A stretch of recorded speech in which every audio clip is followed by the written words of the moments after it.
காலை ஆராதனைக்கு நாம் நம்மை ஒருமுகப்படுத்திக் கொள்வோம். நாம் ஆண்டவரை நோக்கி நாம் ஜெபிப்போம்.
சீயோன் குமாரத்தியே மிகவும் களிகூறு, எருசலேம் குமாரத்தியே கெம்பீரி.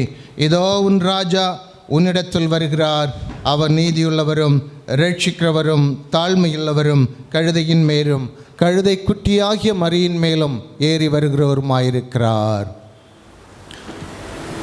நேசிக்கிற நல்ல ஆண்டவரே, மகிழ்ச்சிகரமான இந்த ஓய்வு நாளுக்காக உமக்கு நாங்கள் நன்றி செலுத்துகின்றோம். இன்னொரு நாளை எங்களுடைய வாழ்விலே கூட்டி தந்தீர், உமக்கு ஸ்தோத்திரம். குறிப்பாக இந்த நேரத்தையும் நாங்கள் உமக்குள்ளாக செலவு செய்ய எங்களுக்கு உதவி செய்தீர் நன்றி சொல்கிறோம். ஆண்டவரே, 2000 வருஷங்களுக்கு முன்பாக இறுதியாக நீர்தான் மேசியா வாக்குத்தத்தம் பண்ணப்பட்டவர் என்பதை நிரூபிக்கும்படியாக இறுதியாக கழுதையின் மேல் எருசலேம் நகரத்துக்குள்ளாக நீர் பிரவேசித்தீர் தகப்பனே. அந்த கூடிய பண்டிகை ஆசரிக்கும்படியாக வந்த ஜனங்களுக்கு நீதான் மேசியா என்பதை எடுத்துச் சொல்வதற்கு ஆண்டவரை பிரவேசித்தேர். ஆனால் அந்த ஜனங்கள் அந்த நாளிலே உம்மை ஏற்றுக்கொண்டார்கள், உம்மை துதித்து ஆராதித்தார்கள், பாடினார்கள். ஆனால் அதே ஜனங்கள் ஒரு வாரம் கழிந்த பிறகு அவரை சிலுவையில் அறையும் என்று சொல்லி முழக்கமிட்டார்கள் தகப்பனே. நாங்கள் அந்த நாளை இந்த நாளிலே நாங்கள் நினைவு கூறுகிறோம். உம்முடைய சமூகத்தில் நாங்கள் கூடி வந்திருக்கின்றோம் தகப்பனே. நாங்களும் அந்த நாளிலே உள்ள கூட்டத்தை போல்லாமல் உண்மையாகவே உம்மை எங்களுடைய வாழ்விலே ஏற்றுக்கொண்டவர்களாக உம்முடைய பிள்ளைகளாக நீங்கள் நீடித்து வாழ தேவரீர் எங்களுக்கு உதவி செய்யணுமாய் ஜெபிக்கின்றோம். வந்திருக்கிற எல்லா திருச்சபை இனங்களையும் உடைய கரத்திலே ஒப்புக் கொடுக்கிறோம். வந்து கொண்டிருக்கிறவர்களையும் நீர் அழைத்து வாங்க. இந்த நாள் இந்த கூடுகை எங்கள் எல்லோருக்கும் ஆசீர்வாதமாக இருக்கட்டும். பாடுகிற பாடல்கள், வாசிக்கிற வசனங்கள், தியானிக்கிற சத்தியங்கள் எல்லாவற்றையும் எங்களுக்கு ஆசீர்வதித்து தாரும். ஒருபடி இந்த நாளில் எங்களுடைய விசுவாசத்தை உறுதிப்படுத்தி கொண்டு செல்ல உதவி செய்வராக. துதிக்க நமையும் எல்லாம் உமக்கே செலுத்துகிறோம். மீட்பும் கேட்கிறோம் செபங்கேளும் நல்ல பிதாவே, ஆமீன். தேவநாம மகிமைக்காக நாம் யாவரும் எழுந்து நின்று 92வது பாமலையை நம்ம சேர்ந்து பாடுவோம். பாமலை எண் 92. ஓசன்னா பாலர் பாடும் ராஜாவாம் மீட்பர்க்கே மகிமை புகழ் கீர்த்தி எல்லாம் உண்டாகவே என்றுள்ள பாமலையை சேர்ந்து பாடுவோம்.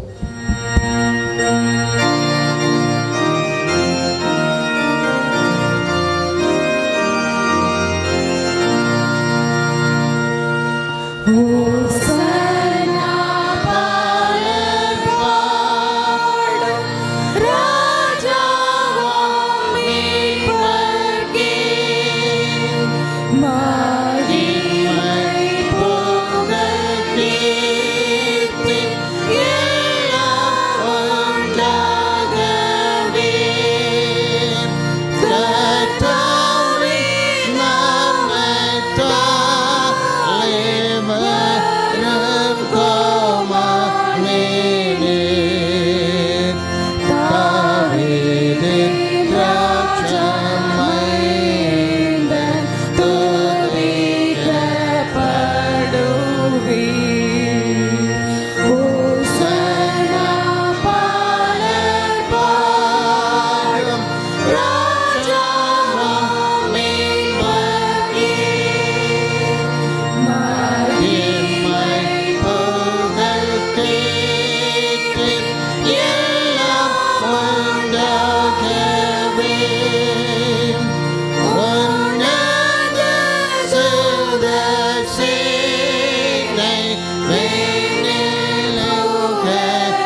24வது சங்கீதத்தை நாம் முறையாக வாசிப்போம். Psalm number 24. We will read it responsibly. 24வது சங்கீதம்.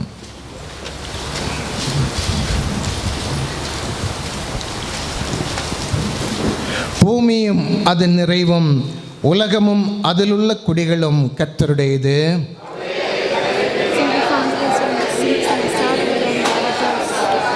யார் கர்த்தருடைய பர்வதத்தில் ஏறுவான்?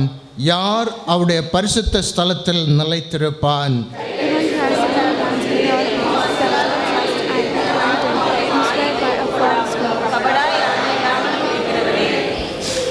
அவன் கர்த்தரால் ஆசீர்வாதத்தையும் தன் இரட்சிப்பின் தேவனால் நீதியையும் பெறுவான்.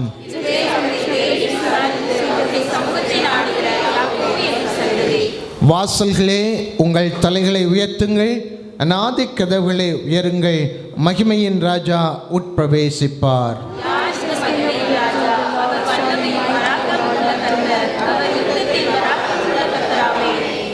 வாசல்களே, உங்கள் தலைகளை உயர்த்துங்கள், அநாதி கதவுகளை உயருங்கள், மகிமையின் ராஜா உட்பிரவேசிப்பார்.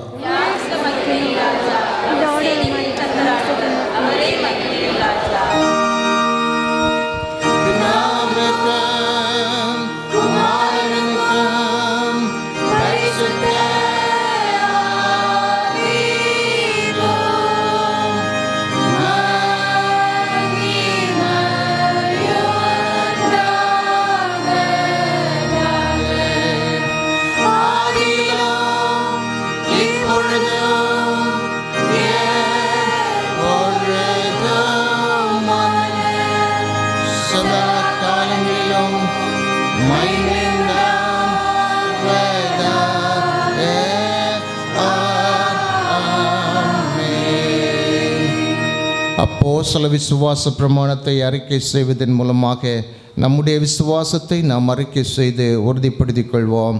தி அப்போஸ்டல் கிரீட். வானத்தையும் பூமியையும் படைத்த சர்வ வல்லமையுள்ள பிதாவாகிய தேவனை விசுவாசிக்கிறேன். அவருடைய ஒரே குமாரனாகிய நம்முடைய நாதர் இயேசு கிறிஸ்துவையும் விசுவாசிக்கிறேன். பரிசுத்த ஆவியினாலே கன்னிமரியாளிடத்தில் உற்பவித்து பிறந்தார். பொந்து பிலாத்துவின் காலத்தில் பாடுபட்டு சிலுவையில் அறையுண்டு மரித்து அடக்கம் பண்ணப்பட்டு பாதாளத்தில் இறங்கினார். 3ஆம் நாள் மரித்த இடத்திலிருந்து எழுந்தள்ளினார்.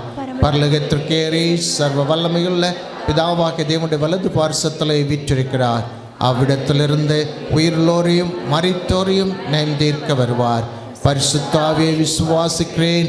பொதுவாக இருக்கிற பரிசுத்த சபையும் பரிசுத்தங்களுடைய ஐக்கியமும் பாவ மன்னிப்பும் சரீர உயிர்த்தெழுதலும் நித்திய ஜீவனும் நென்று விசுவாசிக்கிறேன். ஆமீன்.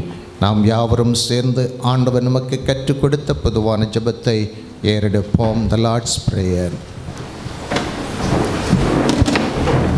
பரமண்டலங்களில் இருக்கிற எங்கள் பிதாவே, உடைய நாமம் பரிசுப்படுவதாக, உடைய ராஜ்யம் வருவதாக, உடைய சித்தம் பரலோகத்திலே செய்யப்படுகிறது போல பூமியிலேயும் செய்யப்படுவதாக. எங்களுக்கு தாரும். எங்களுக்கு விரோதமாய் குற்றம் செய்கிறவர்களுக்கு நாங்கள் மன்னிக்கிறது போல எங்கள் குற்றங்களை எங்களுக்கு மன்னியும். எங்களை சோதனைக்கு பிரவேசிக்கிறோம், தீமையினின்று எங்களை ரட்சித்துக் கொள்ளும். ராஜ்யமும் வல்லமையும் மகிமையும் என்றைக்கும் நினைவுகளே. ஆமென்.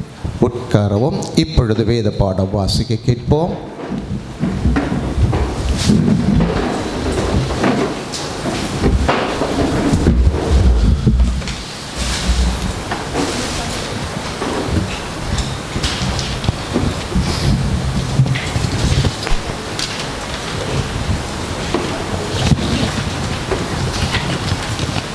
வாசிக்க வேண்டிய வேத பாடம் லூக்கா எழுதின சுவிசேஷம் வசனங்கள் 12 முதல் 16 முடிவு. The Bible reading is from Luke chapter 17, 12 to 16 verses.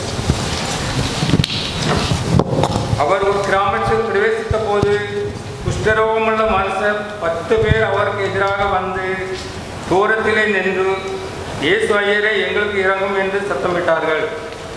அவர்களை அவர் பார்த்து, நீங்கள் போய் ஆசாரியர்களுக்கு உங்களை காண்பியுங்கள் என்றார். அந்தபடி அவர்கள் போகையில் சுத்தமானார்கள். அவர்களில் ஒருவன் தான் ஆரோக்கியமானதை கண்டு திரும்பி வந்து உரத்த சத்தத்தோடே தேவனை மகிமைப்படுத்தி அவருடைய பாதத்தருகே முகம் குப்புற விழுந்து அவருக்கு ஸ்தோத்திரம் செலுத்தினான். அவன் சமாரியனாயிருந்தான். வாசிக்க வேண்டிய வேத பாடம் வீஸ்தாயிற்று.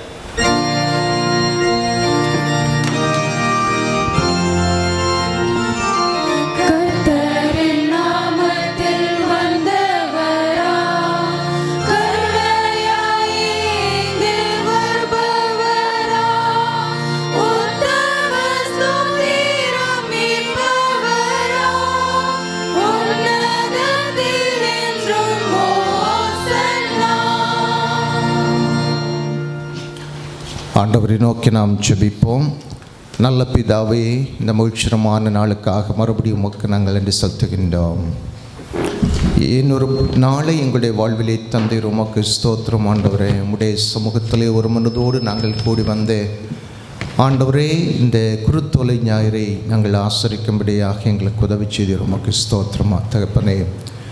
நல்ல ஆண்டவரே, வேதம் சொல்கிறது எங்களுக்காகவே நீர் இந்த உலகத்திலே வந்தீர் என்று சொல்லி கடைசி நேரம் வரையிலும் நீர் எங்களுக்காகவே நீர் அநேக காரியங்களை செய்தீர். ஆண்டவரே தகப்பனே, இந்த நாளிலும் குறிப்பாக எதற்காக நீர் எருசலேம் நகரத்துக்குள்ளாக பிரவேசித்தீர் என்றோம், அங்கு நீர் செய்த காரியங்களை குறித்தும் நாங்கள் தகப்பனே வேதத்திலிருந்து கற்றுக்கொள்கின்றோம். தகப்பனே, வாக்குத்தத்தம் பண்ணப்பட்ட மேசியா என்று நிரூபிக்கும்படியாக இருந்தாலும் அந்த நாளிலே பண்டிகை ஆசரிக்க வந்தவர்கள் தகப்பனே அந்த நாளிலே உம்மை வரவேற்றார்கள்.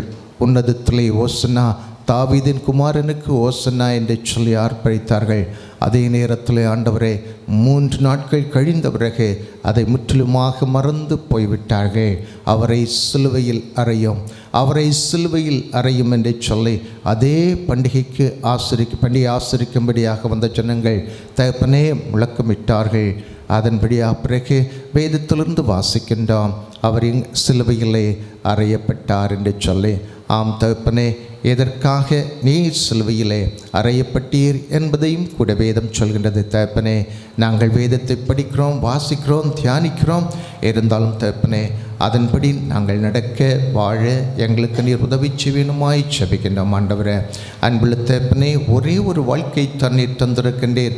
நல்லபடியாக நேர்த்தியாக நீர் தந்திருக்கின்ற இந்த வாழ்க்கையை வாழ எங்களுக்கு நீர் அனுகிரகம் செய்தல் வேணுமாய் ஜெபிக்கின்றோம். ஆண்டவரே, அன்புள்ள தகப்பனே, இந்த உலகத்திலே நாங்கள் வாழ்கின்ற நாட்களிலே நாங்கள் செய்கின்ற காரியங்களின் அடிப்படையில் தான் ஆண்டவரே எங்களுக்கு நித்தியமா அல்லது நரகமா என்று சொல்லி ஆண்டவரை தீர்மானிக்கப்படுகிறது. ஆகையினாலே எங்களுக்கு என்று சொல்லி ஒரு ஓட்டத்தை நீர் நியமித்திருக்கின்றீர். அந்த ஓட்டத்தில் நாங்கள் பொறுமையோடு ஓட எங்களுக்கு உதவி செய்வீராக. அன்புள்ள தகப்பனே, இந்த நாளில் முளைத்து வந்திருக்கிற உமது பிள்ளைகளை ஒப்பு கொடுத்து நாங்கள் செபிக்கின்றோம். எல்லா தந்தைமார்கள், எல்லா தாய்மார்கள், எல்லா வாலிப பிள்ளைகள், சின்ன டீன்ஸ் பிள்ளைகள் என்னுமாக ஆண்டவரே, சண்டே ஸ்கூலில் படிக்கிற, சிறிய வகுப்புகளில் படிக்கிற பிள்ளைகள், கை குழந்தைகள் யாவரையும் உம்முடைய கரத்தில் ஒப்பு கொடுத்து நாங்கள் செபிக்கின்றோம். ஆண்டவரே, இந்நாள் வரையிலும் அவர்களுக்கு நீர் போதுமானவராக இருந்து அவர்களை நடத்துகின்றீர், தேவைகளையும் சந்தித்து வருகின்றீர். உமக்கு ஸ்தோத்திரம். அன்புள்ள தகப்பனே, கையின் பிரியாசங்கள், போக்குவரவுகள், ஈடுபாடுகள், ஊழிய பங்களிப்புகள் எல்லாவற்றிலும் கூட உதவி செய்வனுமாய் ஜெபிக்கின்றோம். உமக்கு மகிமையாகவும் சாட்சியாகவும் தொடர்ந்து வாழ உதவி செய்வீராக. திருச்சபையின் வாழ்விலும் கூட இருக்கின்றீர். ஸ்தோத்திரம் ஆண்டவரே. ஆண்கள் ஐக்கியம், தாய்மார்கள் ஐக்கியம், வாலிபர் ஐக்கியம், டீன்ஸ் கூடுகை, சண்டே ஸ்கூல் கூடுகை எல்லாவற்றையும் உடைய கரத்திலே ஒப்பு கொடுத்து நாங்கள் ஜெபிக்கின்றோம். பொறுப்போடு இருந்து கவனிக்கிற முது பிள்ளைகளை ஆண்டவர் கண்ணோக்கி வேணுமாய் ஜெபிக்கின்றோம். அன்புள்ள தகப்பனே, என்னமாக தேவையோடு இருக்கிற அங்கத்துணர்கள் உண்டு தகப்பனே, அவருடைய தேவையை சந்திங்க. பலவீனமாக இருக்கிற உமது பிள்ளைகளுடைய பலவீனங்களை எப்புறப்படுத்தி வேணுமாய் ஜெபிக்கின்றோம். பரிபூர்ண சுகத்தை நீர் உமது பிள்ளைகளுக்கு கொடுத்தல் வேணுமாய் ஜெபிக்கின்றோம். இந்த நாளிலும் குறிப்பாக என்னென்ன எதிர்பார்ப்போடு உம்முடைய சமூகத்தில் கூடி வந்திருக்கின்றார்களோ என்பதை நீர் ஒருவர் அறிவித்தப்பனே, உமது பிள்ளைகளுக்கு தகப்பனை இறங்கி நீர் உதவி செய்வனுமாய் ஜெபிக்கின்றோம். எங்களுடைய ஆண்டவரே, இதயங்களையும் நாங்கள் உமக்கு திறந்து கொடுக்க எங்களுக்கு உதவி செய்வீராக. இந்த நாளில் குறிப்பாக ஆண்டவரே செய்தி கொடுக்க இருக்கிற உமது மகனை உம்முடைய கரத்திலே ஒப்பு கொடுத்து நாங்கள் செபிக்கின்றோம். ஆண்டவரே அவர்களை நீர் பயன்படுத்துங்க. கோவையிலே அவர் செய்து வருகிற ஊழியங்களையும் ஆசீர்வதிங்க. அவருடைய குடும்ப அங்கத்தினர்களையும் உம்முடைய கரத்திலே ஒப்பு கொடுக்கிறோம். அவர்களோடும் கூட இருங்க. தொடர்ந்து தற்போது உம்முடைய பணிகள் சிறக்க உமக்கு சாட்சியாக தொடர்ந்து காரியங்களை உதவிச்சுமாய் செபிக்கின்றோம். இந்த நாளிலும் அவர் வசனங்களை பகிர்ந்து கொடுக்கும் பொழுது அதன் மூலமாக எங்களோடு இடைபெற வேண்டுமாய் செபிக்கின்றோம். இந்த நாளிலே எங்களை முற்றிலுமாக உம்முடைய கரத்திலே ஒப்பு கொடுத்து நாங்கள் செபிக்கின்றோம். ஆண்டவரே நீர் பேசும் நாங்கள் கேட்கப் போகின்றோம். துதி கன மகிமை எல்லாவற்றையும் நாங்கள் உமக்கே செலுத்துகிறோம். மீட்பும் கேட்கிறோம் செபங்கேலும் நல்ல பிதாவே, ஆமீன். இந்த நாளிலும் சகோதரர் ஃபெலிக்ஸ் ஜெபசிங் அவர்கள் ஆண்டுடைய வசனத்தை தர இருக்கின்றார்கள். நேற்றைய தினம் முந்தைய நாள் ஆகிய தினங்களிலே அவர்கள் நம்மோடு கூட ஆண்டுடைய வசனத்தை பகிர்ந்து கொண்டார்கள். இந்த நாளிலும் அவர்கள் நம்மோடு கூட ஆண்டுடைய வசனத்தை பகிர்ந்து தர இருக்கின்றார்கள். நான் மறுபடியும் அவர்களை வாழ்த்து நான் வரவேற்றுக் கொள்கின்றேன்.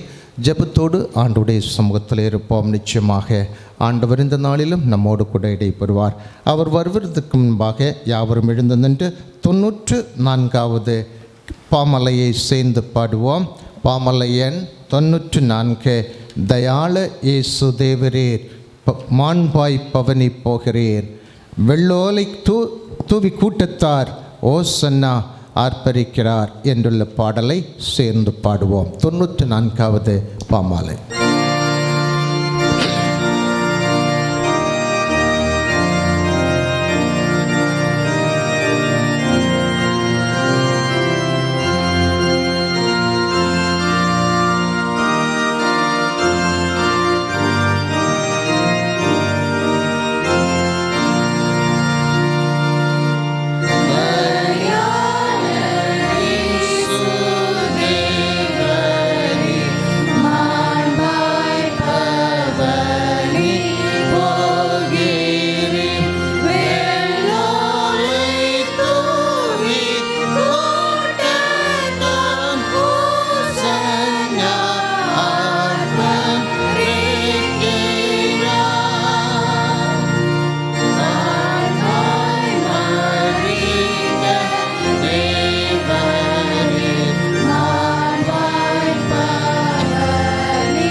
சபையார் உட்காரவும்.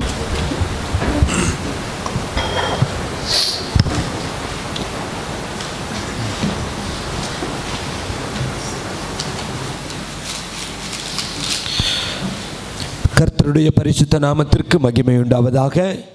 மீண்டுமாக கூட இந்த பரிசுத்த ஓய்வு நாளினுடைய இந்த காலை ஆராதனையிலே உங்கள் மத்தியிலே ஆண்டவருடைய வார்த்தையை பகிர்ந்து கொள்ளும்படியாக தேவன் எனக்கு கொடுத்த கிருபைகளுக்காக ஆண்டவருக்கு நான் நன்றிகளை செலுத்துகிறேன். இந்த நாளிலும் ஆண்டுடைய வார்த்தைக்கு கடந்து செல்வதற்கு முன்னதாக ஒரு நிமிடம் கண்களை மூடி தலைகளை தாழ்த்தி ராஜா எங்களோடு கூட பேசும். கேட்போமா? பரிசுத்தர் கூட்டம் இயேசுவை போற்றி பாடி மகிழ்ந்தாடி அங்கே கூடிட. பரிசுத்தர் கூட்டம் இயேசுவை போற்றி பாடி மகிழ்ந்தாடி அங்கே கூடிட. பரமானந்த கீதம் அங்கே எழும்ப நீ அங்கிருப்பாயோ நீ அங்கிருப்பாயோ நீ அங்கிருப்பாயோ சொல் என் மனமே. நான் அங்கிருப்பேனே நான் அங்கிருப்பேனே நான் அங்கிருப்பேனே என் இயேசுவோடு. பேதுரு பவுலும் யோவானும் அங்கே பின்னும் முற்பிதாக்கள் அப்போஸ்தலரு. பேதுரு பவுலும் யோவானும் அங்கே பின்னும் முற்பிதாக்கள் அப்போஸ்தலரு. இரத்த சாட்சிகளும் தீரலாய் கூட நீ அங்கிருப்பாயோ நீ அங்கிருப்பாயோ நீ அங்கிருப்பாயோ சொல் என் மனமே. நான் அங்கிருப்பேனே நான் அங்கிருப்பேனே நான் அங்கிருப்பேனே என் இயேசுவோடு. எங்களோடு கூட பேசும் ஆண்டவரே. உம்முடைய ராஜ்யத்திற்கு எங்களை தகுதிப்படுத்தும் பரிசுத்தப்படுத்தும் அருமை இரட்சகராம் இயேசு கிறிஸ்துவின் பரிசுத்த நாமத்திலே தாழ்த்தி வேண்டுகிறோம் எங்கள் நல்ல பிதாவே. ஆமென். உட்காரலாம். ஆண்டவரும் இரட்சகரும் சீக்கிரத்தில் வருகிறவருமாகிய இயேசுவின் நாமத்தினாலே உங்கள் ஒவ்வொருவருக்கும் இந்த காலை வேளையிலுடைய வாழ்த்துக்களை தெரிவித்துக் கொள்கிறேன். இந்த காலை வேளையில் தியானிக்கும்படியாக லூக்கா எழுதின சுவிசேஷ புஸ்தகம் 17வது அதிகாரம் லூக் சாப்டர் 17 வெர்சஸ் 11 11வது வசனத்திலிருந்து வாசிக்கலாம். வாசிங்க.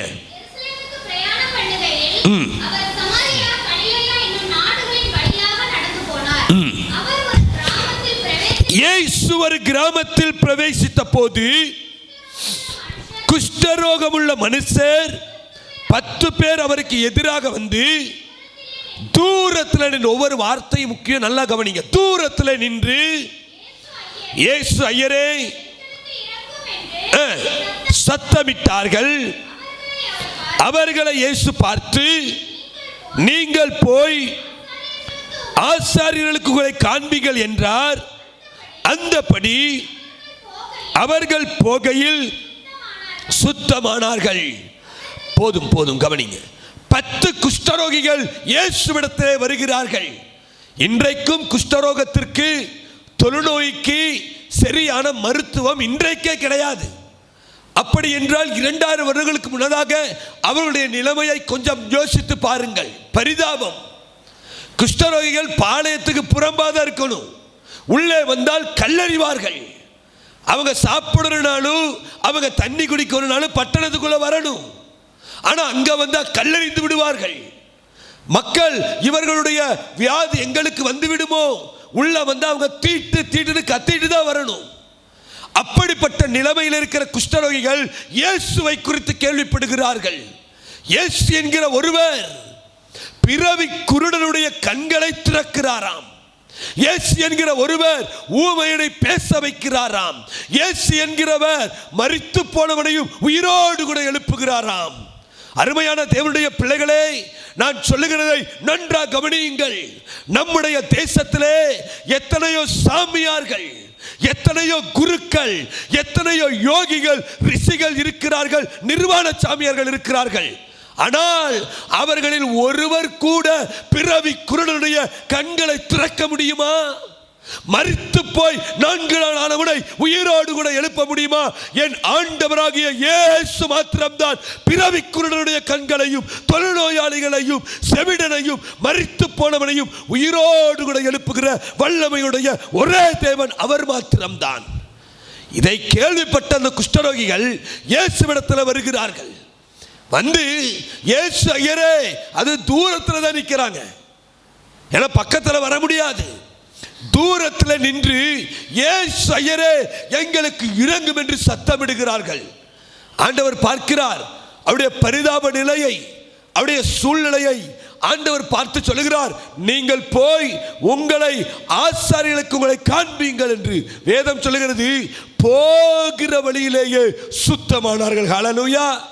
1 ரூபாய் செலவில்லாம, 1 பைசா செலவில்லாம இயேசு ஐயரேன்னு கூப்பிட்டவர்களுக்கு இயேசு மிகப்பெரிய விடுதலையை வந்து கேட்ட 10 பேருக்கும், இயேசுவிடத்தில் வந்த 10 பேருக்கு விடுதலை. ஒருவரையும் புறம்பே தள்ளாத மகிமையின் ஆண்டவர் அனைவருக்கும் சுகத்தை கொடுத்தார். கவனிங்கள்,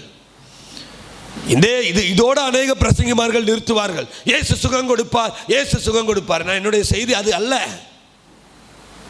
இப்பொழுது 10 பேருக்கு விடுதலை கிடைச்சிருச்சு. விடுதலை கிடைச்சவங்க என்ன பண்றாங்க? வாசிக்கலாம் 15வது வசனத்தில் இருந்து.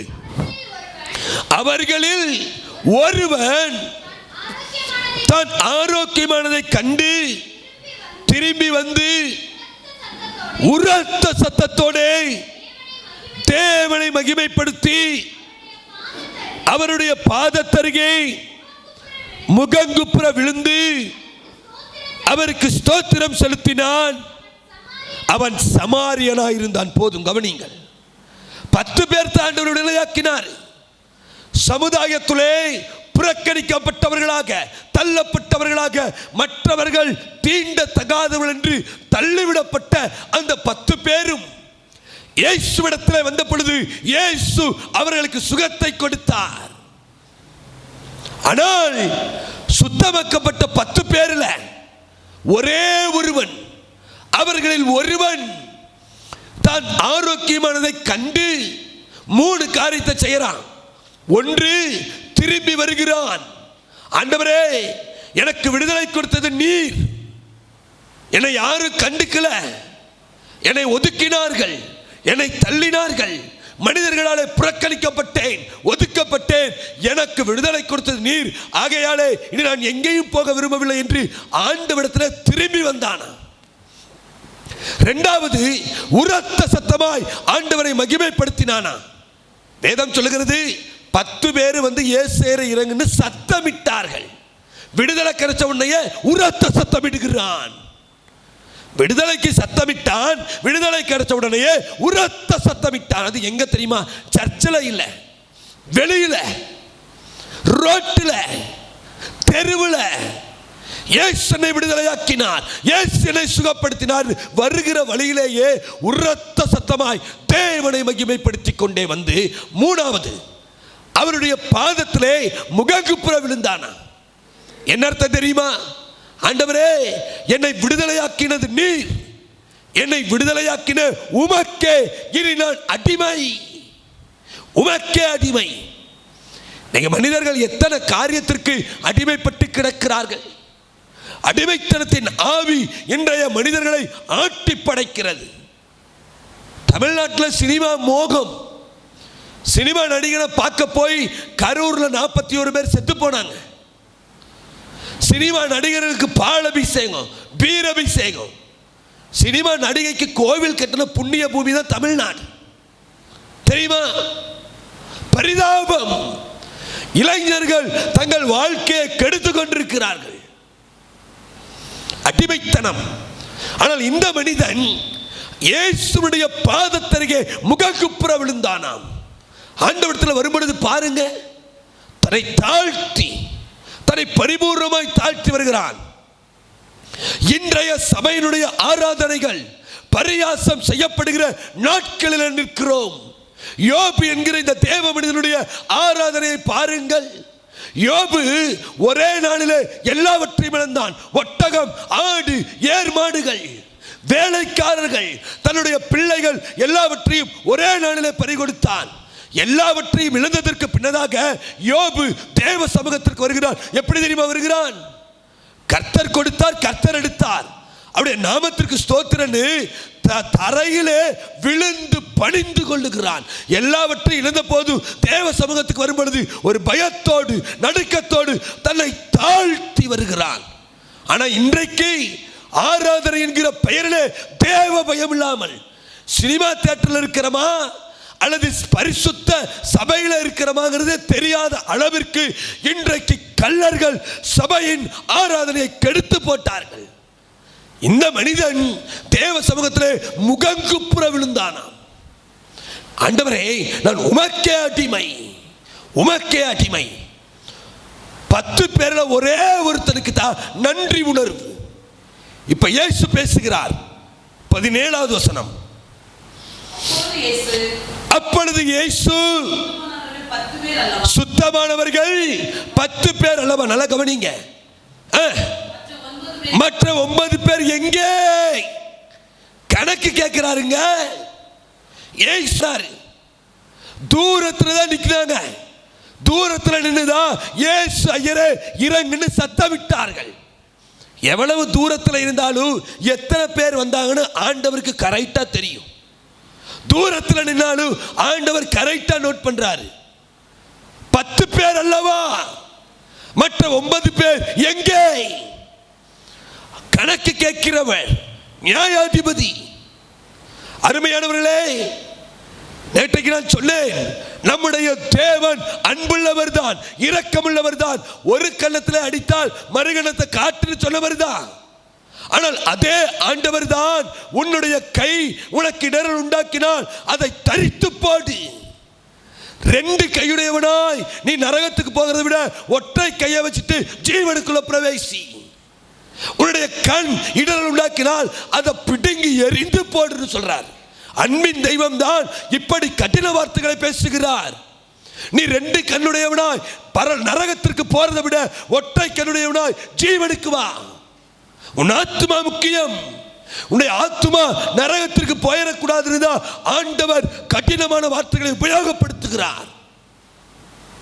இயேசு உங்கள் ஆத்துமக்களை குறித்து கரிசனை உள்ளவர், கவலை உள்ளவர். நரகத்திற்கு தப்பித்துக் கொள்ளுங்கள். கணக்கு கேட்கிறார். நியாயாதிபதி இல்ல, அவர் சிங்காசனத்திலே உட்கார்ந்து நியாயம் தீர்க்கிறவர் ஆயிற்றே. நியாயம் தீர்க்கிற உரிமையை பிதா குமாரனுக்கு தான் கொடுத்திருக்காரு. கணக்கு கேட்கிறார். மற்ற 9 பேர் எங்கே? எங்கே? எங்கே? அடுத்த வார்த்தை பாருங்க, 18வது வசனம். தேவனை மகிமைப்படுத்துகிறதற்கு இந்த அந்நியனே ஒழிய மற்றொருவனும் திரும்பி வர காணோமே. இப்போ அங்கலாய்ப்போடு சொல்றார். முதல்ல கணக்கு கேட்டு எங்கே? அதிகாரமா. ஆனா இப்போ பரிதாபமா, அங்கலாய்ப்போடு வேதனையோடு மற்ற 9 பேரும் திரும்பி வர காணோமே, காணோமே. அருமையான தேவனுடைய பிள்ளைகளே, இந்த காலை வேளையிலே உங்களுக்கு ஒரு காரியத்தை நான் சொல்லுகிறேன். இந்த 10 குஷ்டரோகிகளுக்கு கிடைச்ச விடுதலையை விட உங்களுக்கு எனக்கும் கிடைச்ச விடுதலை கோடி மடங்கு பெரியது. இவருக்காவது சரீரத்தில் தான் விடுதலை. ஆனால் உங்களையும் என்னையும் தேவன் ஆத்துமாவிலே பாவத்தில் இருந்து சாபத்தில் இருந்து விடுதலையாக்கி இருக்கிறார். இவங்களுடைய விடுதலைக்கு என்ன பண்ணாரு? போய் ஆசாரிட்ட காண்பீங்கள் சொன்னாரு. ஆனா உங்களை என்னையும் விடுதலையாக்க தேவன் தம்முடைய ஒரே பேரான குமாரனை இந்த உலகத்திற்கு அனுப்பி கொடுத்து, பாவிகளாய் இருக்கையில், ஒரு டிரான்ஸ்லேஷன் இந்த வசனத்தை சொல்லுது, நாம் பாவம் செய்து கொண்டே இருக்கும் போது கிறிஸ்து நமக்காய் மரித்ததினால் உங்களை என்னையும் விடுதலையாக்கிறதுக்கு தன்னுடைய ஜீவனையே கொடுத்தார். இவங்களுடைய விடுதலைக்கு எல்லாம் ஜீவனை கொடுக்கல. போங்க ஆசாட்ட காண்பீங்க, அவ்வளவுதான். ஆனா உங்களுக்காக எனக்காக உங்களையும் என்னையும் பாவத்திலிருந்து விடுதலையாக்கி பரிசுத்தப்படுத்தி தேவராஜ்யத்தில் சேர்க்க இயேசு தன் ஜீவனையே கொடுத்தார். இவங்களுக்கு கிடைச்ச விடுதலை விட நமக்கு கிடைச்ச விடுதலை கோடி மடங்கு பெரியது. நாம ஆண்டவர்கிட்ட திரும்பி வந்திருக்கிறோமா? உரத்த சத்தமா மகிமைப்படுத்துகிறோமா? அவருடைய பாதத்தருகே முகங்குப்புற விழுந்து உமக்கே அடிமைன்னு சொல்றமா? சரீரத்தில் விடுதலை கிடைச்சதுக்கே, குஷ்டரோகத்திலிருந்து விடுதலை கிடைச்சதுக்கே இந்த மனிதன் திரும்பி வந்தான், உரத்த சத்தமாய் மகிமைப்படுத்தினான், அவருடைய பாதத்தருகே முகங்குப்புற விழுந்து ஸ்தோத்திரம் செலுத்தினான். சரீர விடுதலைக்கே, பாவத்திலையும் சாபத்திலையும் நரகத்திலையும் நமக்காய் ரத்தம் சிந்தினாரே. வேதத்திலே என்னை அதிகமாக பாதித்த ஒரு வசனம் மார்க் 14வது அதிகாரம் 65வது வசனத்தை வாசியுங்கள். மார்க் 14:65. அப்பொழுது சிலர் என்னவா? அவர் மேல் துப்பவும் அவருடைய முகத்தை மூடவும் சிறு பிள்ளையை கொட்டுறது போல கொட்டினார்கள். ஞான திருஷ்டினாலே. அடுத்த வார்த்தை பாருங்க. வேலைக்காரரும், சாதாரண வேலைக்காரரும், கொஞ்சம் யோசித்து பாருங்கள். ஆண்டவருடைய பாடுகளை கொஞ்சம் யோசித்து பாருங்கள். அவரை துப்பினார்கள், டைரக்டா அவரை குட்டினார்கள். நம்ம சாதாரணமா யாராச்சும் ஒருத்தர் துப்பி தெரியாம பட்டாவே நம்ம தாங்க முடியுமா? நேரடியா துப்பினாங்க. சிறு பிள்ளை குட்டுகிறது போல குட்டினார்கள். வேலைக்காரரும், முதல் நாள் சொன்ன பார்க்கிற நட்சத்திரத்தை என்ன ஆரம்பிச்சா 1,000,000 வருடம் ஆகும். அத்தனை நட்சத்திரத்துக்கும் பெயரிட்டு அழைக்கிறவரை, மகிமையின் ஆண்டவரை வேலைக்காரர் மறைந்தார்கள். யாருக்காக? உங்களையும் என்னையும் விடுதலையாக்க, உங்களையும் என்னையும் மீட்க ஆண்டவர் எல்லா அவமானங்களையும் நிந்தைகளையும் சகித்தாரே. கன்னத்தில் அவன் ஓங்கி அறைய சின்ன பிள்ளை போல் ஏங்கி நின்றார். கன்னத்தில் அவன் சின்ன பிள்ளை ஏங்கி நின்றார். அந்த பிலாத்து கையை கழுவி ஆண்டவரை அனுப்புகிறார், ஏறுகிறார். அருமையானவர்களே, கொஞ்சம் இந்த காலை வேளையிலே கிறிஸ்து நமக்காக பட்ட பாடுகளை யோசித்து பாருங்கள். ஏன்? உங்களை என்னை மீட்க, உங்களுக்காய் எனக்காய் ஜீவனை கொடுத்தது. ஏன்? உங்களை என்னை ரட்சிக்க. திரும்பி வந்திருக்கோமா ஆண்டவர்ட்ட? எங்கேயோ இருக்கமே, வேற எங்கேயோ மாட்டிட்டு இருக்கமே. உரத்த சத்தமா மகிமைப்படுத்துறோமா? இல்லையே. அவருடைய பாதத்தருகே முகங்குப்புற விழுகிறோமா? இல்லையே. குஷ்டரோகத்திலிருந்து விடுதலை கிடைச்சதுக்கே இந்த மனிதன் தன்னுடைய நன்றியை வெளிப்படுத்தினாள். நமக்காய் ஜீவனை கொடுத்த ஆண்டவருக்கு எவ்வளவு நன்றியுள்ளவர்களாய் இருக்க வேண்டும். நன்றி இருக்கா? நன்றியுள்ளவர்களாய் ஜீவிக்கிறோமா? யோசித்து பாருங்கள். ஆண்டவர் இந்த மனிதனை பார்த்து ஒரு வார்த்தை சொல்லுகிறார். 19வது வசனம், லூக்கா 17:19. அவனை நோக்கி நீ எழுந்து போ. விடுதலை எல்லாருக்கும் கிடைச்சது. பரிபூர்ண ரட்சிப்பு திரும்பி வந்தவனுக்கு, உரத்த சத்தமாய் மகிமைப்படுத்தினவனுக்கு, அவருடைய பாதத்தில் முகங்குப்புற விழுந்தவனுக்கு இந்த ஆண்டவர் சொல்றாரு, உனக்கு முழுமையான ரட்சிப்பு கிடைச்சது. போ. எல்லாருக்கும் விடுதலை கிடைக்கலாம். இயேசுன்னு சொல்ற அத்தனை பேருக்கு விடுதலை கிடைக்கலாம். ஆனா பூரண ரட்சிப்பு இந்த 3 காரியத்தை செய்தவனுக்கு தான் கிடைத்தது. கிறிஸ்து வரும்பொழுது யார் தெரியுமா எடுத்துக்கொள்ளப்படுவான்? எல்லாரும் கிடையாது. நன்றியோடு வாழ்ந்தவன், ஆண்டவருக்கு நன்றி பாராட்டினவன், அவன் தான் எடுத்துக்கொள்ளப்பட முடியும். எல்லாரும் கிடையாது. இயேசுடைய முதல் வருகை பூமியின் ஒரு முனை தொடங்கி மறுமுனை மட்டும் இருக்கிற எல்லாருக்குமானது. ஆனா இயேசுவோட 2வது வருகை எல்லாருக்குமானது கிடையாதுங்க.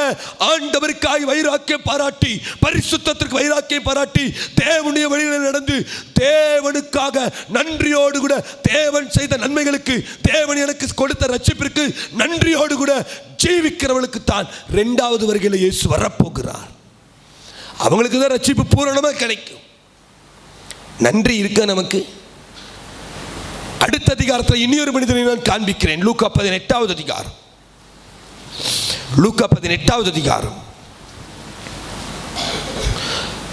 35வது வசனத்திலிருந்து வாசிக்கலாம். பின்பு அவர் எரிகோவுக்கு சமீபமாய் வரும்போது ஒரு குருடன் வழியருகே உட்கார்ந்து பிச்சை கேட்டுக் கொண்டிருந்தான். இது குருட்டு பிச்சைக்காரன், பிச்சை எடுத்துக்கிட்டு இருக்கான். ஜனங்கள் நடக்கிற சத்தத்தை அவன் கேட்டு இது என்ன என்று விசாரித்தான். நசரேயனாகிய இயேசு போகிறார் என்று அவனுக்கு அறிவித்தார்கள். அப்பொழுது அவன், இயேசுவே, தாவீதின் குமாரனே, எனக்கு இரங்கும் என்று கூப்பிட்டான். முன்னடப்பவர்கள் அவன் பேசாமல் இருக்கும்படி அவனை அதட்டினார்கள். அவனோ, தாவீதின் குமாரனே, எனக்கு இரங்கும்.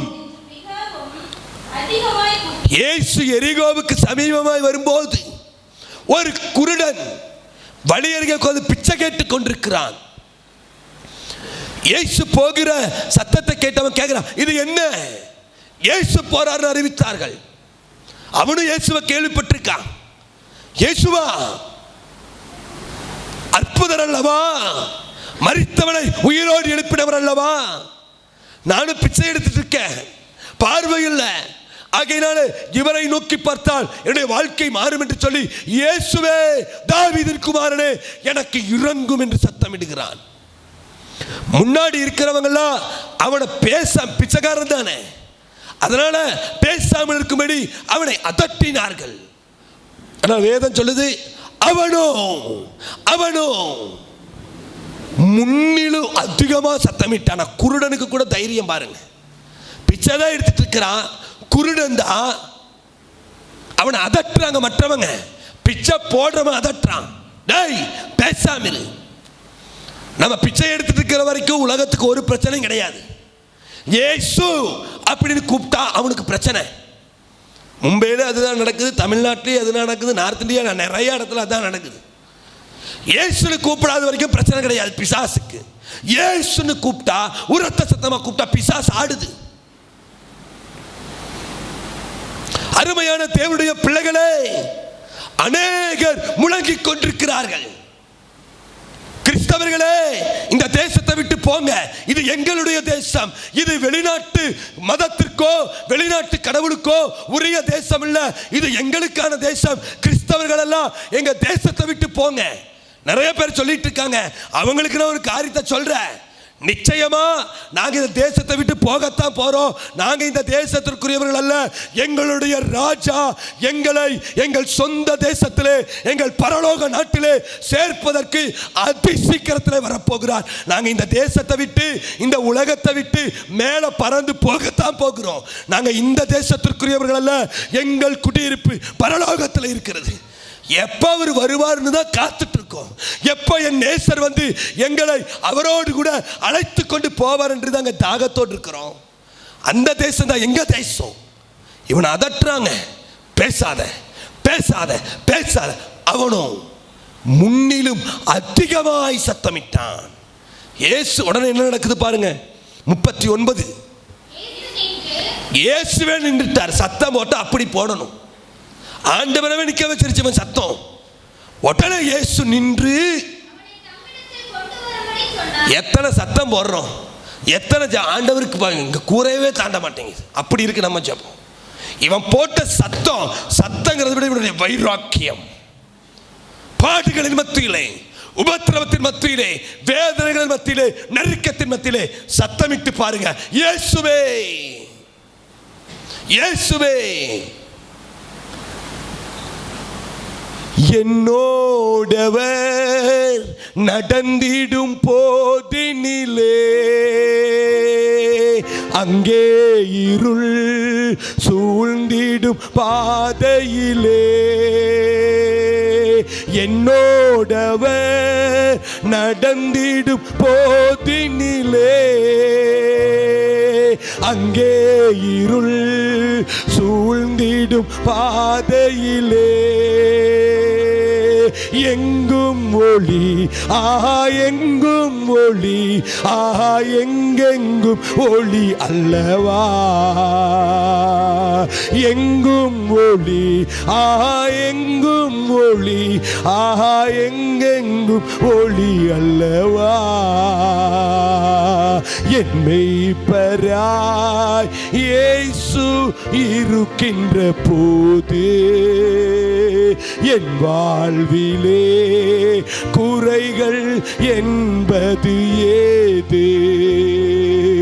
என் மெய்ப்பராய் இயேசு இருக்கின்ற போது என் வாழ்விலே குறைகள் என்பது ஏது. இருள்தான், ஆனா இயேசுன்னு கூப்பிட்டோன்னே நின்னுட்டாருங்க, நின்னுட்டாரு. அவனை கூப்பிடுறாரு, தமிழத்தில் வர சொல்லும்படி சொன்னார். 40 அவன் கிட்ட வந்த போது அவர் அவனை நோக்கி, நான் உனக்கு என்ன செய்ய வேண்டும் என்று இருக்கிறாய் என்று கேட்டார். அதற்கு அவன்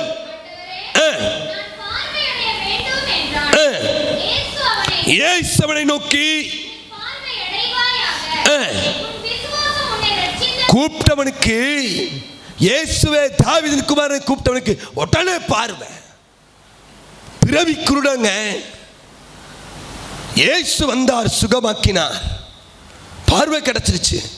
உடனே அடுத்து என்ன நடக்குது பாருங்க. 43 உடனே அவன் பார்வை அடைந்து தாஜ்மஹாலை பார்க்க இருக்கா, காஷ்மீரை பார்க்க இருக்கா. உடனே தேவனை மகிமைப்படுத்திக் கொண்டே அவருக்கு பின் சென்றான். ஜனங்கள் எல்லாரும் அதை கண்டு ஹல்லேலூயா. பார்வை கிடைச்சொன்னையே மற்றவங்களாம் என்ன சொல்லியிருப்போம், கன்னியாகுமரியில் இப்பதான் பெரிய கண்ணாடியில் ஒரு காரியம் போட்டிருக்கா, எப்படி இருக்குன்னு பார்த்துட்டு வந்துடுறேன். இதுவரைக்கும் மழை எப்படி இருக்குன்னு தெரியாது, மிருகங்கள் எப்படி இருக்குன்னு தெரியாது, எதுவுமே பார்த்துல, என் சொந்தக்காரனை பார்த்துல, எல்லாரும் எப்படி இருக்கிறாங்கன்னு பார்க்க விரும்புற போறேன். ஆனா இவனுக்கு அதெல்லாம் ஆசை இல்லை. கண்ணு திறந்த உன்னைய நான் எதையும் பார்க்க விரும்பல, என்னை விடுதலையாக்கின, எனக்கு பார்வை கொடுத்த உம்மை பார்த்துட்டே உம்மைக்கு பின் செல்ல, மகிமைப்படுத்தி கொண்டே பின் செல்ல என்னை ஒப்பு கொடுக்கிறேன்னு மகிமைப்படுத்தி கொண்டே அவருக்கு பின் சென்றான். ஜனங்கள் எல்லாரும் அதை கண்டு தேவனை மகிமைப்படுத்தினார்களாம். மறுபடியும் சொல்லுகிறேன், இவனுக்காவது சரீரத்தில் தான் விடுதலை, சரீரத்தில் தான் ஆண்டவர் கண்ணை திறந்தாரு. உங்களுக்கு எனக்கு தேவன் மனக்கண்களை திறந்திருக்கிறார். நம்ம தாத்தாவோட தாத்தா அவங்க வரலாறெல்லாம் கொஞ்சம் நீங்க போய் பார்த்தீங்கன்னா எப்படி தெரியுமா இருக்கும். ஆடு வெட்டி மாடு வெட்டி அந்த ரத்தத்துக்கு பூஜை பண்ணி, மரத்துக்கு பூஜை பண்ணி, கல்லுக்கு பூஜை பண்ணி, அதான் நம்ம தாத்தாவோட வரலாறு. பேய்களுக்கு ஆராதனை செய்து கொண்டிருந்தார்கள். தேவன் நம்மையும் தேடி வந்தார். அப்படிப்பட்ட காரியங்களிலிருந்து நம்மை விடுதலையாக்கி மெய் தேவனை அறிந்து கொள்வதற்கு தேவன் நம்முடைய மனக்கண்களை திறந்திருக்கிறார். தெரியுமா, உலகத்துல எத்தனையோ பேர் இருக்காங்க. உங்க ஊர்லயே மிகப்பெரிய பணக்காரர் இருக்கிறார், அவருக்கு தெய்வத்தை தெரியுமா? தெரியாது. பணம் இருக்கு, தெய்வம் தெரியாது, ரட்சிப்பு தெரியாது. தமிழ்நாட்டில் சூப்பர் ஸ்டார் ரஜினிகாந்த், புகழ்வாய்ந்த நடிகர், இமயமலைக்கு போயிட்டு இருக்கிறார் பாபாவை பார்க்கறதுக்கு. ரட்சிப்பு தெரியாதுங்க, ரட்சிப்பு தெரியாது. சயின்டிஸ்ட் அப்துல் கலாம் பெரிய சயின்டிஸ்ட் தான், ஆனா அவர்கிட்ட போய் கேளுங்க, எம்மதமும் சம்மதம்னு சொல்லுவார். தேவனை தெரியாது, அவர் மூலமா தான் ரட்சிப்புங்கிறது தெரியாது. அவங்களோடு கூட நம்ம நிலைமை ஒப்பிட்டு பாருங்க. ஆனால் உங்களையும் என்னையும் தேவன் அவரை பிரகாசமுள்ள மனக்கண்களை கொடுத்திருக்கிறார். பாக்கியம் இது, பாக்கியம். ஞானிகளுக்கும் கல்விமான்களுக்கும் மறைத்து பாலகருக்கு தம்மை வெளிப்படுத்தி இருக்கிறார். என்ன பாக்கியம்! வேதம் சொல்லுது, அவங்களுடைய மனக்கண்களை பிசாசு குருடாக்கி வச்சிருக்கான். நான் சுவிசேஷத்தின் ஒளி நம்முடைய மனக்கண்களை தேவன் திறந்தார். சரீரத்தில் விடுதலை கிடைச்சதுக்கு அந்த மனுஷன் ஆண்டவரை பின்பற்றி கொண்டே நடக்கிறான். எவ்வளவு பெரிய காரியம் பாருங்க. சரீரத்தில் ஆண்டவர் கண்ணை திறந்தாருங்க. அதுக்கே ஆண்டவரை பின்பற்றி போனால் நமக்கு மனக்கண்களை திறந்து நம்மை விடுதலையாக்கி இருக்கிறார், நம்மை ரட்சித்திருக்கிறார். எவ்வளவு தீவிரமா ஆண்டவரை பின்பற்றணும், எவ்வளவு தீவிரமா ஆண்டவரை மகிமைப்படுத்திக் கொண்டு சரீர விடுதலைக்கே தேவனை மகிமைப்படுத்திக் கொண்டே பின் சென்றான் என்றால், மனக்கண்கள் ரட்சிப்பின் அனுபவத்தை பெற்றிருக்கிற நீங்களும் நானும் ஆண்டவரை பின்பற்றுகிறோமா? அவரை மாத்திரம் பார்த்து எதையும் பார்க்காம, ராஜா உங்களை மாத்திரம் பார்த்து உங்களை பின்பற்றி போகிறேன் என்று பின்பற்றுகிறோம் ஆண்டவராய்? என்ன அர்த்தம் தெரியுமா? சீசனா மாறிட்டான், சீசனா மாறிட்டான். பக்தன் அல்ல, சீசன். நேற்றைக்கு சொன்ன பக்தர்கள், ஆண்டவரை என்ன குடிப்பீர், இதை குடிப்பீரா, அதை குடிப்பீரா, இடுப்பு வலிக்கும், தலை வலிக்கும், கால் வலிக்கும், கை வலிக்கும் தேடுவான். சீசன் அப்படி அல்ல. நான் என்ன செய்ய விரும்புகிறீர், உம்முடைய நாமத்திற்காக மறிக்கவும் ஆயத்தம். இது சீசன். அதாவது ஒரு பழைய பாடல் இப்படி இருக்கிறது: குருவை தொடரும் சீஷர்களும் குரு போல மாறிடுவார். குருவை தொடரும் சீஷர்களும் குரு போல மாறிடுவார். அவர் நாமம் தரித்தவர் யாவருமே அவர் பாதையில் நடப்போம். அவர் நாமம் தரித்தவர் யாவருமே அவர் பாதையில் நடப்போம். அவர் பாதையில் நடப்போம். மறுபடியும் சொல்லுவோமா? குருவை தொடரும் சீஷர்களும் குரு போல மாறிடுவார். குருவை தொடரும் சீஷர்களும் குரு போல மாறிடுவார். அவர் நாமம் தரித்தவர் யாவருமே அவர் பாதையில் நடப்போம். அவர் நாமம் தரித்தவர் யாவருமே அவர் பாதையில் நடப்போம். அவர் பாதையில் நடப்போம்.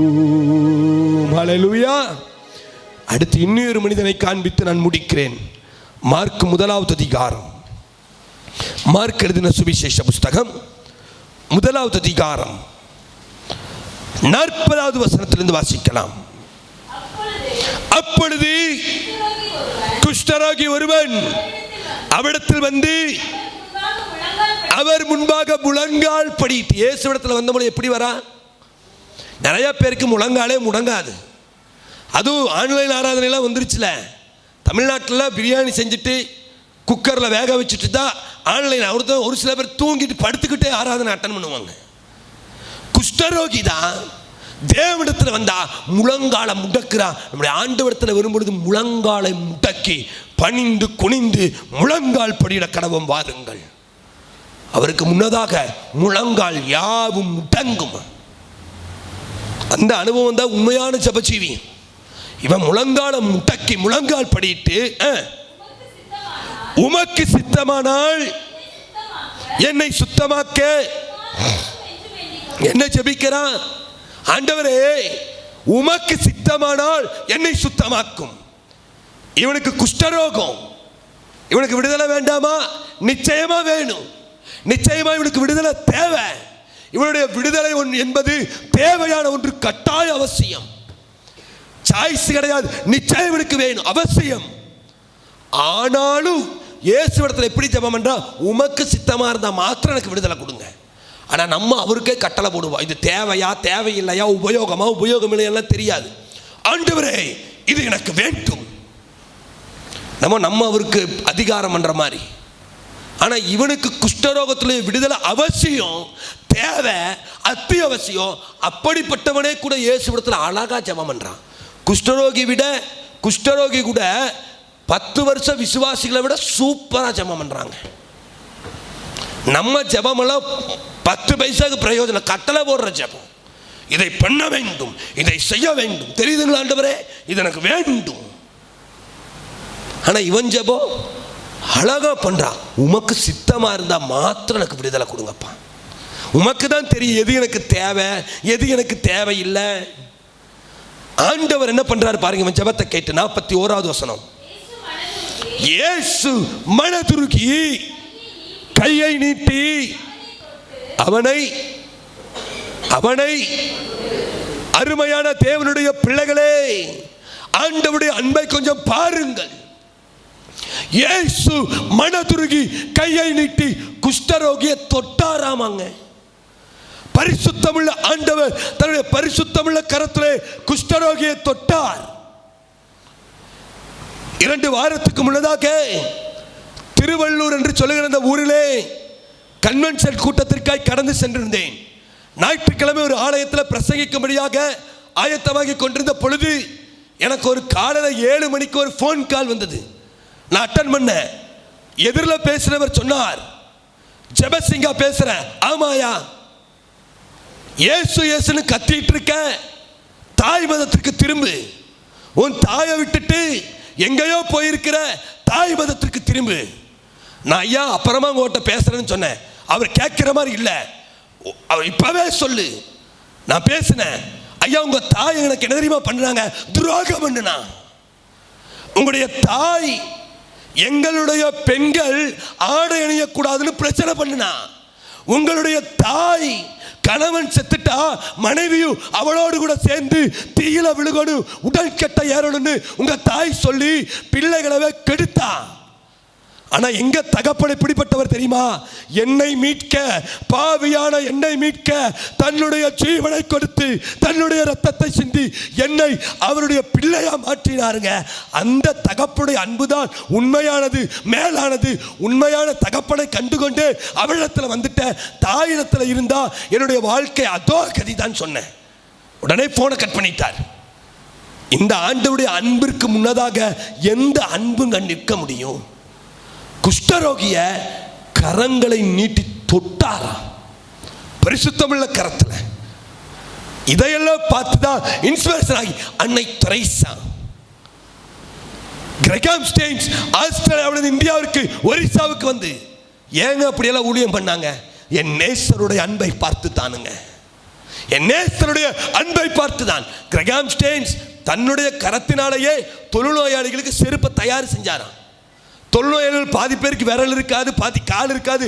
அவர்களுடைய அளவுக்கு தக்கதாக தன்னுடைய கரத்திலேயே செருப்பை உண்டாக்கினார். இயேசுவை பார்த்துதான் அந்த தெய்வம் செஞ்சார். தெய்வம் மனதுருகி கையை நீட்டி அவனை தொட்டார். உடனே உனக்கு விடுதலை கிடைச்சிருச்சு. உடனே உனக்கு விடுதலை. அந்த ஆண்டவர் விடுதலை கிடைச்ச உடனே என்ன செய்யறான் பாருங்க. 45வது வசனம். அவனோ புறப்பட்டு போய் இந்த சங்கதி எங்கும் விளங்கும்படியாக பிரசித்தம் என தொடங்கினான். அதனால் அவர் வெளியரங்கமாய் பட்டணத்தில் பிரவேசிக்க கூடாமல் வெளியே வனாந்தரமான இடங்களில் தங்கியிருந்தார். எத்திசையிலும் இருந்து ஜனங்கள் இயேசுவிடத்தில் வந்தார்கள். அவனோ புறப்பட்டு போய் இந்த சங்கதி எங்கும் விளங்கும்படியாக பிரசித்தம் என தொடங்கினான். அதனால் இயேசு வெளியரங்கமா பிரவேசிக்கலாமா பட்டணத்தில் எத்திசையிலும் இருந்து, மேற்கு, கிழக்கு, வடக்கு, தெற்கு 4 திசையிலிருந்து ஜனங்கள் இயேசுவிடத்தில் வந்தார்கள். யாரு காரணம்? ஒரு குஷ்டரோகி. மறுபடியும் சொல்ற, இவனுக்கு கிடைச்ச விடுதலை விட நமக்கு கிடைச்ச விடுதலை லட்சம் மடங்கு பெருசு. இவனுடைய விடுதலைக்கு இயேசு அவனை தொட்டாரு. உங்களை என்னை விடுதலையாப்பதற்கு இயேசு தன்னுடைய கரங்களிலே ஆடிகள் கடாவப்பட்டாருங்க. இவனுடைய விடுதலைக்கு அவனை தொட்டாரு. ஆனா நம்ம விடுதலைக்கு கரங்களிலே ஆணிகள் பாய்ந்தன, சிரசிலே முள்முடி சூட்டப்பட்டன. யோசித்து பாருங்கள், யோசித்து பாருங்கள் அருமையானவர்களே. தோமாவே, உன்னுடைய விரல்ல என் கை, என்னுடைய கையில விரலை போட்டு பாரு. என்னுடைய தழும்பு இருக்கு. ஆணிகள் எல்லாம் உண்டான அந்த காயம் இன்னும் இருக்கு. தோமாவே, அதை பார்த்த தோமா தாங்க இந்தியாவிற்கு வந்தான். சென்னையிலே இரத்த சாட்சியை மறித்தான். இந்த குஷ்டரோகியை விடுதலையாக்க அவனை தொட்டாரு. உங்களை என்னை விடுதலையாக்குவதற்கு கரங்களிலே ஆணிகள் கடாவப்பட்டா. கன்னத்தில் அவன் ஓங்கி அறைய சின்ன பிள்ளை போல் ஏங்கி நின்றார். கன்னத்தில் அவன் ஓங்கி அறைய சின்ன பிள்ளை போல் ஏங்கி நின்றார். அந்த பிலாத்து கையை கழுவி ஆண்டவரை அனுப்புகிறார். அந்த பிலாத்து கையை கழுவி ஆண்டவரை அனுப்புகிறார். ஏறுகிறார். தள்ளாடி தவழ்ந்து களை போடே என் நேச குருசை சுமந்து என் நேச கொள்கதா மலையில் மேல் நடந்து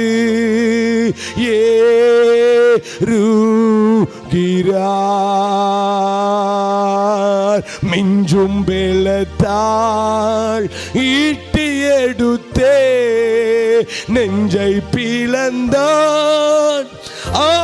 கொடுமை மிஞ்சும் பெலத்தால் ஆண்டவரே ஈட்டி எடுத்தே நெஞ்சை பிள கொடுமை இரத்தமும் நீரும். இரட்சகரை பாருங்க, ஓடி வருதே இரட்சகரை நோக்கியே பார். இரத்தமும் உங்களுக்காக அடிக்கப்பட்ட ஆண்டவரை கொஞ்சம் பாருங்க. இரட்சகரை நோக்கியே பார். இவனுக்கான விடுதலைக்கு தொட்டாரு, நம்ம விடுதலைக்கு அடிக்கப்பட்டார். தொட்டு சுகமாக்குனதற்கே புறப்பட்டு போய் இந்த சங்கதி எங்கு விட முடியாத நாடா திசைகளிலையும் ஜனத்தை இயேசுவிடத்தில் கூட்டி சேர்த்துட்டா. இவன் யாரு, பேர் என்ன தெரியாது, குஷ்டரோகி. இவன் அப்போஸ்தலனா, தீர்க்கதரிசியா, சுவிசேஷகனா, வரம் பெற்றவனா? நிறைய பேர் போட்டுக்கிறாங்க. அப்போஸ்தலர், தீர்க்கதரிசி, வரம் பெற்றவர், பாடல் புகழ். ஒருத்தர் போட்டிருக்காரு, குட்டிச்சாத்தானை விரட்டும் அற்புத வரம் பெற்றவர். விஸ்டிங்காரன். ஆனால் இவன் அப்போஸ்தலன் கிடையாது, தீர்க்கதரிசியும் கிடையாது. எந்த பைபிள் காலேஜுக்கு போனாரு? ஆனால் நாலா திசைகளிலிருந்து ஜனத்தை இயேசுகிட்ட கூட்டி இழுத்துட்டாரு. ஏன் தெரியுமா? நன்றி உணர்வு. எனக்கு நன்றி உணர்வு இருந்தா ஆண்டவரிடத்தில் ஜனங்களை இழுத்துருவேன். நமக்கு நன்றி உணர்வு இருக்கா? எத்தனை பேருங்க ஆண்டவரிடத்தில் கொண்டு வந்திருக்கோம்? 2 சாட்சியை சொல்லி நான் முடிக்கிறேன். இயேசுவை ஏன் தெரியுமா சொல்லணும்? ஒயின்ஷாப்பை போய் கத்துறோம், தெரு தெருவா, கிராம கிராமமா நான் போய் கத்துறேன். ஏன் தெரியுமா? ஜனங்கள் நிலைமையை பார்க்கிற பரிதாபம். ஆண்டவர் இல்லாமல் கட்டப்பட்ட பிசாசினாலே கட்டப்பட்டு கண்கள் குருடாகி போயிருக்காங்க. ஒரு குடும்பத்தை சந்தித்தேன். 3 குழந்தை, சின்ன சின்ன குழந்தைங்க. எங்களுடைய ஊழியத்திலிருந்து தான் அவங்கள படிக்க வைக்கிறோம். உதவிகள், சிறு சிறு உதவிகளை செய்து. எப்படி உங்க கணவர் இறந்தாருன்னு கேட்டேன். அந்த பெண் கிட்ட சின்ன வயசு, 23 வயதுலயே 3 குழந்தை. எப்படி இறந்தாரு? அப்ப அவங்க சொன்னாங்க, என்னுடைய கணவன் குடித்து விட்டு வருகிற வழியில தண்டவாளத்தை கிராஸ் செஞ்சார். அவர் போதையில் இருந்ததுனால அதை தாண்ட முடியல. தண்டவாளத்தில் கீழே விழுந்துட்டாரு. அந்த வழியா வந்த ட்ரெயின் கால் மேலே ஏறிச்சு, இறந்துட்டாரு. அதில் 2வது குழந்தை தலையில் அடிபட்டதுனால கோயம்புத்தூர் ஹாஸ்பிட்டலுக்கும் சென்னை ஹாஸ்பிட்டலுக்கும் மாறி மாறி பொழைக்குமா உயிரோடு இருக்குமான்னு தெரியாம அவங்க அலைந்த அந்த அலைச்சலை கண்ணார பார்த்த கணவன் இல்லாமல் ஒரு இளம் பெண் விதவையாகி மலைவாழ் மக்கள் மத்தியில் ஊழியம் பண்றோம். 2 மாசத்துக்கு முன்னாடி அந்த மலைவாழ் மக்கள் மத்தியில் 15 வயசு பெண்ணை, அந்த பெண்ணுக்கு 15 வயசுலேயே 2 குழந்தை. யானை கொன்றுச்சு. அந்த பெண் சாகரப்ப 3 மாசம் கன்சீவ். அவங்க மத்தியில் ஊழியம் பண்றாங்க. அப்பா அம்மாட்ட கேட்டேன், உங்க பொண்ணு இருந்தது எப்படி பார்க்கறீங்க? அவங்க சொன்னாங்க, எங்க சாமி தான் கொன்றுச்சு எங்க பொண்ணை. ஏன்னா எங்க ஜாதியை விட கீழான ஜாதியில என் பொண்ணு கல்யாணம் பண்ணா, அதனால எங்க சாமி தான் கொன்றுச்சுன்னு சொன்னாங்க அவங்க அப்பா. எனக்கு ரொம்ப அதிர்ச்சியா இருந்துச்சு. ஆண்டவரே, சொந்த மகள் இறந்திருக்கான், தகப்பனே இப்படி பேசுகிறாரே. ஜனங்களுடைய நிலைமை, அவங்களுடைய கடவுள் பக்தி அவங்களுக்கு பாருங்க. இன்னொரு இடங்களில் ஊழியம் பண்ணுகிறோம். கணவனும் பிளைண்ட், மனைவியும் பிளைண்ட். ஆனால் தேவ கிருபையில் அவங்க 2 பேர்த்துக்கும் நல்ல பார்க்கிற குழந்தையை ஆண்டவர் கொடுத்திருக்கிறார். அவங்கள சந்தித்து அவங்களுடைய வாழ்க்கையெல்லாம் பார்த்தா கொடுமைங்க, பரிதாபங்க. நேரம் இல்லை, நிறைய சொல்ல முடியும். அந்த பார்வையற்ற பெற்றோர்களுக்கு பிறந்த அந்த பார்வையில்லாத குழந்தையும் தேவ கிருபையாலே நாங்கள் பொறுப்பேற்றிருக்கிறோம். இந்த தேசத்தினுடைய மக்கள் நிலைமை, பிசாசாலை பிடிக்கப்பட்டு பரிதாபத்தில் இருக்கிற 1000 பேர் உண்டு. யார் தெரியுமா அவங்களெல்லாம் ஆண்டவரத்தில் கொண்டு வர முடியும்? நன்றி உள்ளவர்கள், தேவனாலே விடுதலை பெற்ற ஜனந்தாங்க. நன்றி உணர்வை காண்பிப்பதற்கு அவங்களெல்லாம் ஆண்டவரத்தில் கொண்டு வரணும். இந்த குஷ்டரோகி விடுதலை கிடைச்ச உடனே எல்லா திசையிலும் இருந்து ஜனத்தை இயேசுகிட்ட கொண்டு வந்துட்டா. காரணம் ஒன்னே ஒண்ணுதான், இவன் பெரிய பாஸ்டரோ போதகரோ அப்போஸ்தலனோ பைபிள் காலேஜில் படித்தவனோ கிடையாது. நன்றி உணர்வு, நன்றி உணர்வு. நன்றி உணர்வு இருந்தால் நாமும் ஆண்டவர்கிட்ட ஜனங்களை கொண்டு வருவோம். இவனுக்கே நன்றி உணர்வு இப்படி இருக்குன்னா நமக்கு எவ்வளவு இருக்கணும் யோசித்து பாருங்கள். கண்களை மூடி ஜெபிக்கலாம். பாஸ்டர் நம்மை ஜெபத்தில் நடத்துவார்கள்.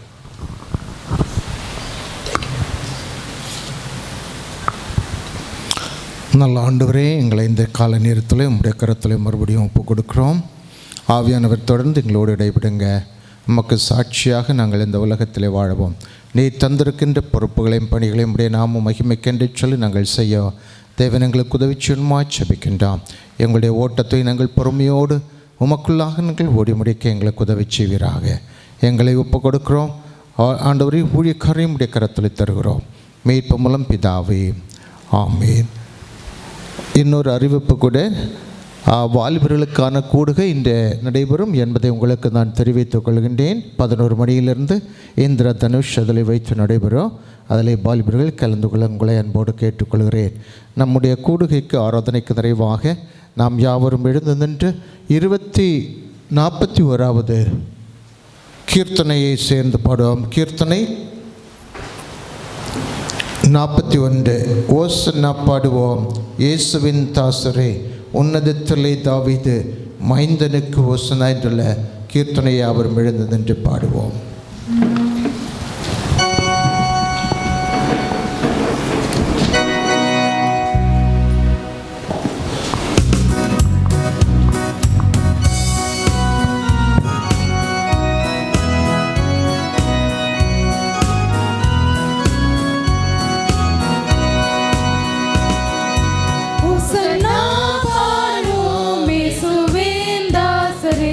உன்னதத்திலே தாவீது மைந்தனுக்கு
நல்ல ஆண்டவரே, இந்த காலை நேரத்திற்காக நாங்கள் உமக்கு நன்றி செலுத்துகின்றோம்.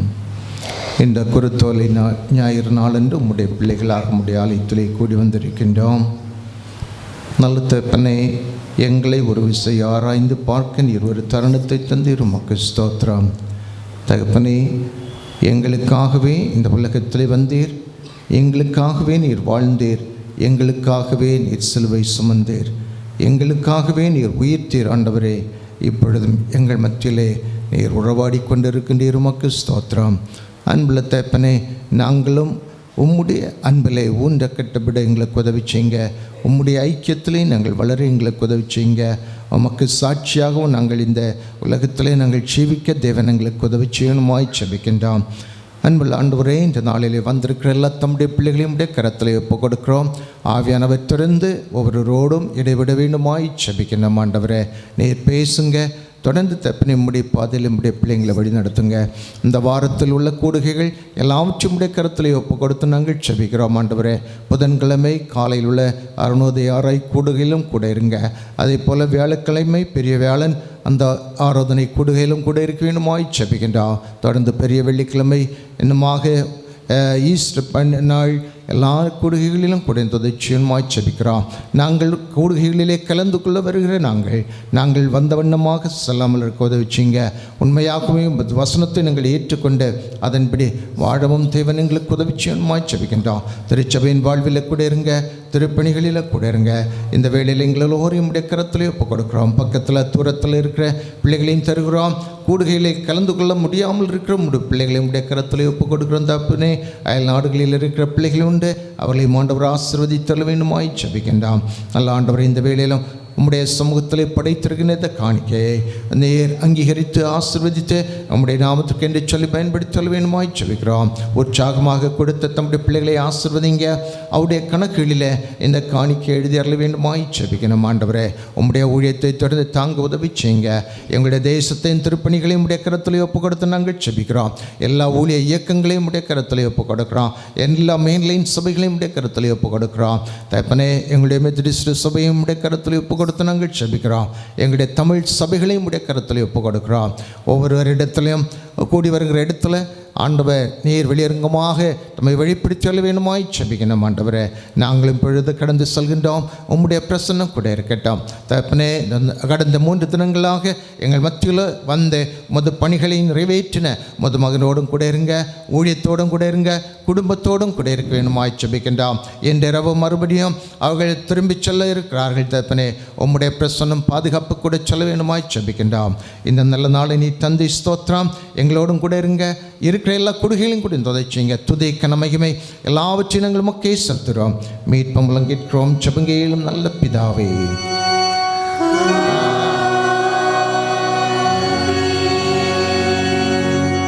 நம்முடைய கர்த்தரும் இரட்சகருமாய் இருக்கிற இயேசு கிறிஸ்துவின் கிருபையும் பிதாவாகிய தேவனுடைய அன்பும் பரிசுத்த ஆவியாருடைய ஐக்கியமும் குற்றமும் என்றும் சதா காலங்களிலும் நம் அனைவரோடும் கூட நிறைவாக நிலைவரமாக தங்கி இருப்பதாக.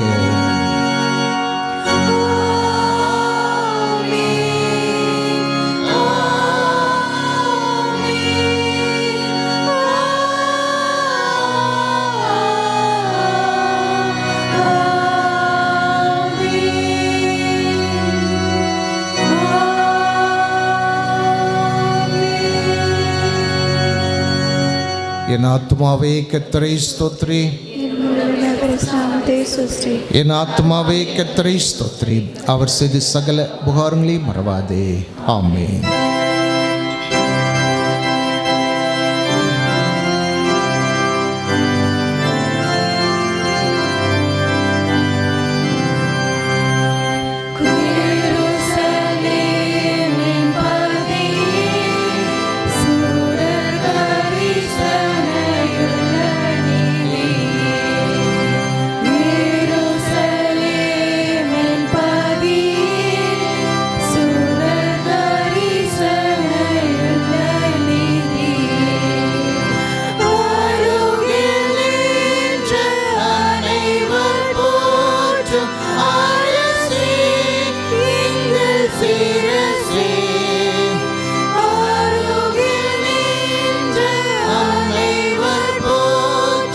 Arasi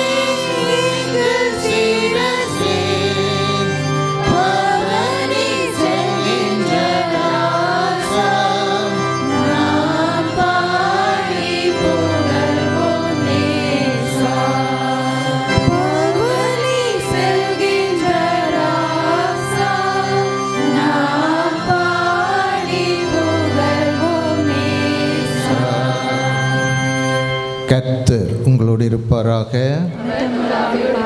தெய்வ சமாதானத்தோടെ போய் வர கிடவோம்.